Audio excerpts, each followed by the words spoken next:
কোন সন্তান যদি বাবা মার আগে মৃত্যুবরণ করে, বাবা তো সন্তানের লাশের পেছনে পেছনে যেতে পারে, বাবা সন্তানের কবরেও নামতে পারে।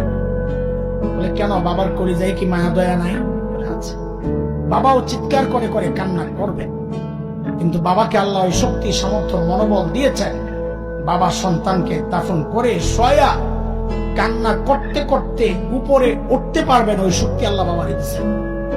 কিন্তু কোন মায়ের জন্য সন্তানের লাশের পেছনে যাওয়া চলবে না, কোন মায়ের জন্য সন্তানের কবরে নামা চলবে না। কেন, দুনিয়ায় এমন কোন মা নাই যে সন্তানকে দাফন করার জন্য কবরে নেমে সন্তানকে শোয়া দিয়া ওই মা আবার সুস্থ অবস্থায় উপরে উঠবেন, এমন কোন মা নাই। সন্তানদের শোয়া নিজ লাশ হইয়া শুয়া পড়বে।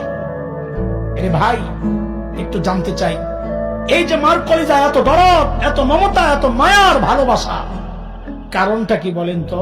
মা আমার দুই চোখের এক চোখ বানাইছেন সেই জন্যে, মা আমার একটা কান বানাইছেন সেই জন্যে, মা আমার একটা হাত বানাইছেন সেই জন্যে। আচ্ছা, একবারে বলে ফেলেন না, মা আমার শরীরের কি বানাইছেন? কি বানাইছেন বলেন, বলেন কি বানাইছেন?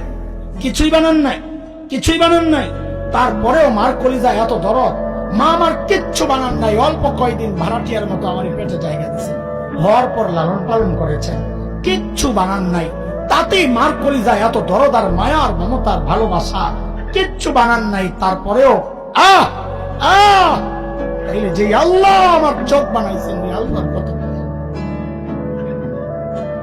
যে আল্লাহ আমার হাত পা বানাইছেন, আল্লাহর কত, যে আল্লাহ আমার এত এত নিয়ামত দিয়া বাঁচায় রাখছেন, আল্লাহর কত মায়া।